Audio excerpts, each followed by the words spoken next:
हिजाब आपके लिए प्रॉब्लम है, टीका आपके लिए प्रॉब्लम नहीं है, तो कल को मतलब आप इन पे भी अटैक करोगे। चीफ मिनिस्टर है योगी आदित्यनाथ, उन्होंने तो एक धारण कर लिया ड्रेस ऑरेंज कलर का। हमने तो जाके नहीं बोला मुसलमानों ने कि भाई ये डिस्क्रिमिनेशन है, आप ये भी पहनो, मुसलमानों का ड्रेस भी पहनो। या आप अगर एक्सपेक्ट कर रहे हैं कि प्राइम मिनिस्टर कुछ बोलेंगे, क्या उनको नहीं पता है ये सब हो रहा है? सुल्ली डील बुल्ली डील इनका नहीं पता था, उनको सब पता है। तो फिर आप उन औरतों को क्या बोलेंगे? वो तो हिंदू है राजस्थान के, वो मध्य प्रदेश के हिंदू है, बिहार के हिंदू है, तो वो लोग भी तो सर पे दुपट्टा लगाते हैं। ये कोई मुसलमानों का प्रथा तो नहीं है हिजाब करना, बस हमने एक नाम दे दिया, एक अरबिक वर्ड है हिजाब।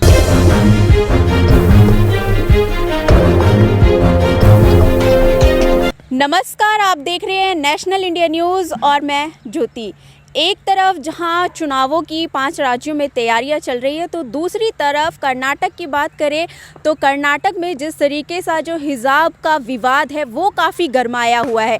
क्योंकि हम देख सकते हैं कि स्कूल में एक तरफ जहां जय श्री राम के नारे लगते हैं, अल्लाह अकबर के नारे लगते हैं, आखिर बच्चों का जो भविष्य है वो किस ओर जा रहा है, इस पर भी बातचीत करेंगे। लेकिन कहीं ना कहीं जो हिजाब विवाद का कहीं ना कहीं यूपी चुनाव से भी कनेक्शन बताया जा रहा है। ऐसा मैं नहीं कह रही हूँ, तमाम जो लोग हैं, जो राजनीतिक दल हैं, चाहे एक्टिविस्ट हैं, वो इस पर लिखने का भी काम कर रहे हैं। आज इसी पर बातचीत करने के लिए हमारे साथ मौजूद हैं अमीना अमील सुल्ताना, जो कि कांग्रेस से हैं। इनसे बात करते हैं कि आखिर हिजाब पर जो विवाद छुड़ा हुआ है, जिसको लेकर वहाँ पर पत्थरबाजी भी हुई है, लाठीचार्ज भी हुआ है, और कहा जा रहा है कि वहाँ पर धारा 144 और स्कूल कॉलेज भी बंद किया जा रहा है।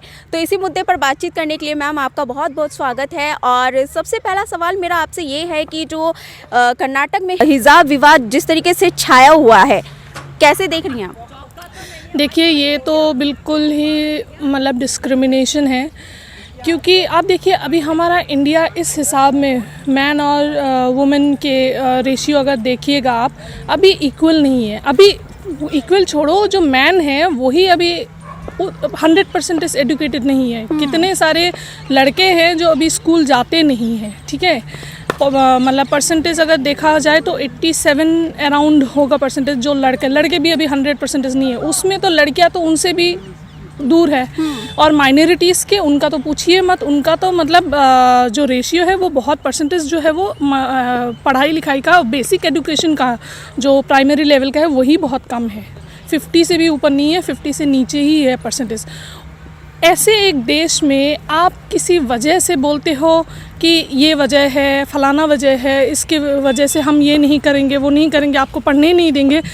I don't think so that ये एक सही वजह है। क्योंकि आपको अभी आपका फोकस इंडिया को अगर आने वाले टाइम पे compete करना है, डेवलप करना है, तो इनको फोकस करना चाहिए बच्चे कैसे, चाहे उनके पास घर ना हो, चाहे ड्रेस मतलब उस हिसाब से स्टैंडर्ड ना हो, लेकिन फिर भी वो क्लासरूम तक आए, पढ़े लिखे और आगे बढ़े, अपनी ज़िंदगी बनाए। और स्पेशली लड़कियाँ। और आप इसके बीच में आप अभी हिजाब का ला रहे हो, कल कुछ और लाओगे, परसों कुछ और लाओगे। ये क्या है? मतलब ये तो एक एजेंडा है जो आप कर रहे हो, और इससे आपको क्या मिलेगा? इससे पहले भी हमने देखा है कि अभी जो ये हिजाब विवाद चल रहा है, इससे पहले मुस्लिम महिलाओं को लेकर सुल्ली डील देखा हमने, बुली बाय ऐप देखा। देखिए, मैं एक बात बोलती हूँ, स्टूडेंट होते हैं, ठीक है। अब वो हिजाब में आए, सर पे दुपट्टा नहीं लेके आए, बाल खोल के आए, बाल बना के आए, ड्यू में तो कोई ड्रेस नहीं है, बहुत सारे कॉलेजेस में ड्रेस है, ठीक है।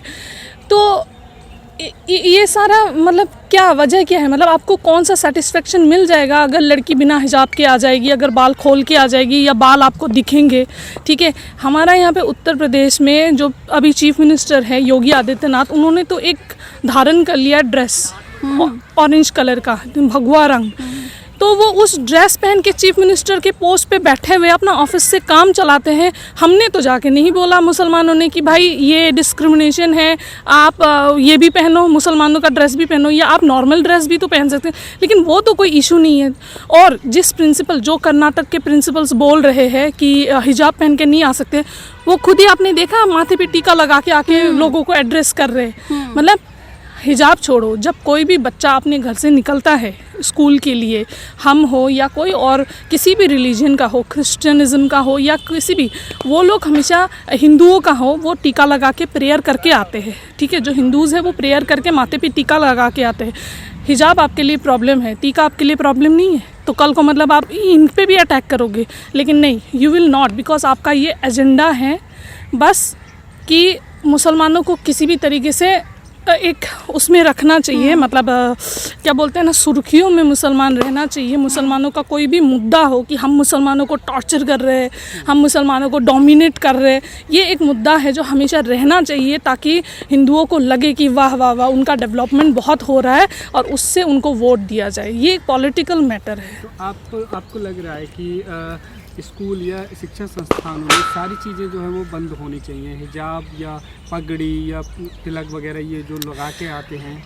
अभी जो हमारा इंडिया है अभी उस स्तर पे आया नहीं है कि जहाँ पे आप बोलोगे कि आप ये ड्रेस कोड लगा के मत आओ या ये ड्रेस कोड लगा के आओ, हिजाब पहन के नहीं आओ, हिजाब पहन के आओ, सर पे टीका लगा के मत आओ, टीका लगा के आओ, आप ये करो वो करो। अभी इंडिया को अभी आप चाहे अगर कोई लड़की अगर रास्ते में फटे कपड़े पहन के भी बैठी है ना, फिर भी उसको एजुकेशन दो यार, उसको कॉलेज तक बुला के लाओ, चाहे वो उसका कपड़ा फटा हो, गरीब हो, चाहे कोई लड़का हो, इवन कि लड़के भी, लड़कियां क्यों, लड़के भी, अगर लड़के के पैरों में चप्पल नहीं है और मतलब वो किसी भी उसमें रह रहे हैं, उनको भी बुलाओ और बोलो भाई एजुकेशन का ये फ़ायदा है, पढ़ो पढ़ो, चाहे तुम हिजाब पहनो, कुछ भी पहनो, आप चाहे नंगे पैर आ जाओ, चाहे आप हाफ पैंट जो आरएसएस का वो है वो पहन के आ जाओ भाई, लेकिन फिर भी पढ़ोगे तो कह रहे हैं कि रिलीजन आइडेंटिटी का कोई मतलब नहीं है कॉलेज में, क्योंकि वहाँ पर हम जाति धर्म हर चीज़ से परे होते हैं, स्टूडेंट होते हैं। नहीं, मैं नहीं मानती हूँ, क्योंकि आप किसी भी यहाँ पे कॉलेज में चले जाए, हर कॉलेज में सरस्वती माता का फ़ोटो लगाया हुआ है, पहले आप वो हटाए है। अगर आप बोलते हैं कि एजुकेशन में रिलीजन कुछ नहीं होते, पहले आप वो हटाइए, और दूसरा आप घर से निकलने से पहले कितना भी पूजा पाठ करें, अपने सिर पे वो लगा के मत आए। अगर मुसलमानों को हिजाब पहनना अलाउ नहीं है तो फिर आप भी अपना सिर पे जो है टीका लगा के मत आइए। ऐसे बहुत सारे वो है रूल एंड रेगुलेशन फॉलो करें। आप जैकेट पहन के मत आओ, एक डिसेंट प्रोफेसर जो कोट और पैंट हो, चाहे कितनी गर्मी हो, वो सब पहन के आ जाओ। तो एक सेकुलरिज्म अगर मेंटेन करना तो हर चीज़ सिरे से मेंटेन करो, सिर्फ मुसलमान नहीं क्यों। कि आप अगर एक्सपेक्ट कर रहे हैं कि प्राइम मिनिस्टर कुछ बोलेंगे, क्या उनको नहीं पता है ये सब हो रहा है? सुल्ली डील बुल्ली डील इनका नहीं पता था, उनको सब पता है, बट वो अभी उनका खुद का गद्दी जो है, जिस पोस्ट पे बैठे हैं, वो अभी उनको शंका लग रही है कि भाई आने वाले टाइम पे इलेक्शन, 2 साल बाद इलेक्शन में मैं रहूं या ना रहूं। अभी खूब मुद्दा डेवलपमेंट तो मैंने कुछ नहीं किया, मैंने सिर्फ वही किया, चना खाया, फ़ोटोज़ मैंने सरेआम पब्लिक करवाया। मैंने अगर मैं मतलब दाढ़ी बढ़ाता हूं तो भी मतलब डेवलपमेंट का कोई इशू नहीं है। उन्होंने डेवलपमेंट पे कुछ भी काम नहीं, उनको पता है वो कितने डिज़ास्टर प्राइम मिनिस्टर है इंडिया के लिए, ठीक है। और उनको ये भी पता है कि मतलब मैं आने वाले टाइम पे अगर मैं हिंदू मुस्लिम नहीं करूँगा, अगर मैं मुसलमानों को टॉर्चर करने का काम नहीं करूँगा,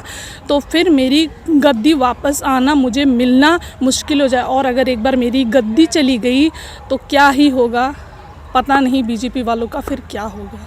और ये भी कहा जा रहा है कि कहीं ना कहीं इस मामले को यूपी चुनाव से जोड़कर देखा जा रहा है, क्योंकि बीजेपी जो चुनाव में हिंदू मुस्लिम का एजेंडा सेट करना चाहती थी वो सेट नहीं हुआ। जी, एक्चुअली अभी फार्मर्स, स्टूडेंट्स, हर जगह पे हर कोई इतनी परेशान है। प्रोटेस्ट हर एक सेक्टर के लोग प्रोटेस्ट कर रहे हैं, बैंक वाले कर रहे हैं, डॉक्टर्स कर रहे हैं, मेडिकल स्टाफ कर रहे हैं, और टीचर्स कर रहे हैं, स्टूडेंट्स कर रहे हैं, रेलवेज कर रहे हैं। हर एक विभाग परेशान है बीजेपी गवर्नमेंट से।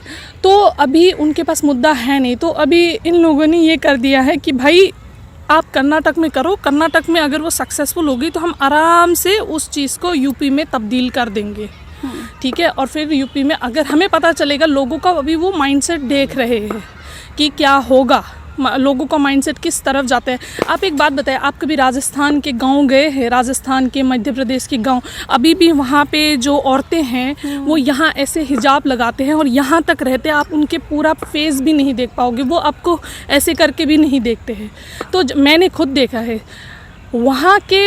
अगर आप ऐसा प्रेसिडेंट मतलब ये कर रहे हो, इस्टेब्लिश कर रहे हो कि लड़कियाँ हिजाब पहन के नहीं आए, तो फिर आप उन औरतों को क्या बोलेंगे? वो तो हिंदू है राजस्थान के, वो मध्य प्रदेश के हिंदू है, बिहार के हिंदू है, तो वो लोग भी तो सर पे दुपट्टा लगाते हैं। ये कोई मुसलमानों का प्रथा तो नहीं है हिजाब करना, बस हमने एक नाम दे दिया, एक अरबिक वर्ड है हिजाब, ठीक है, सर पे दुपट्टा लगाना, बाल नहीं दिखाना, लेकिन यही सेम प्रथा तो हिंदुओं में भी है कि वो भी तो सर पे दुपट्टा लगाते हैं, सर पे लेना तो उनका भी फ़र्ज़ है। अब अगर हिंदूज़ या कोई भी, अगर आज का मॉडर्न ज़माना जो सिटी में होता है, वहाँ की लड़कियाँ अगर अप टू डेट होगी, मॉडर्न होगी, तो इसका मतलब ये नहीं है।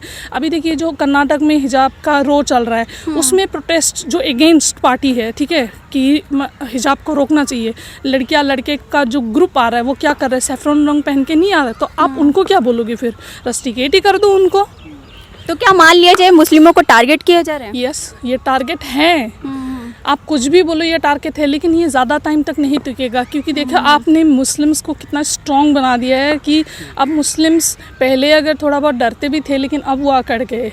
अब तो किसी भी, आप कुछ भी कर लीजिए, अब आप हारेंगे नहीं मुसलमान, ठीक है। हमें अपना राइट, अब आप हमारा राइट अगर लीगली छीन सकते हैं तो छीनिए, ठीक है, लेकिन अब हम लोग बैठेंगे नहीं चुपचाप कि हम लड़ेंगे नहीं और हम डर के बैठे रहेंगे, आपकी हर बात को वो चुपचाप से मान लेंगे। हम प्रोटेस्ट करेंगे और हम सुप्रीम कोर्ट तक जाएंगे। हम देखेंगे, हमें सुप्रीम कोर्ट पे पूरा भरोसा है कि वो लोग हमारे साथ न्याय करेंगे। तो आप इस वक्त सुन रहे थे आमीना सुल्ताना मैम को, तो देखा आपने कि किस तरीके से उन्होंने अपनी बातें रखी और हमेशा ही हर मुद्दे पर बेबाकी से वो अपनी बात रखती हुई आई हैं। लेकिन हमने कुछ तस्वीरें ऐसी भी देखी वहाँ पर कि किस तरीके से वहाँ पर जो मुस्लिम लड़कियाँ हैं वो किस तरीके से लड़ती हुई नज़र आती हैं। तो अगर आपको पसंद आया हो तो इसे लाइक करें, कमेंट करें, शेयर करें और हाँ, हमारे चैनल को सब्सक्राइब करना ना भूलें, ताकि देश विदेश से जुड़ी खबरें आप मिस ना करें, क्योंकि कोरोना काल में 2 गज दूरी, मास्क है जरूरी। नमस्कार।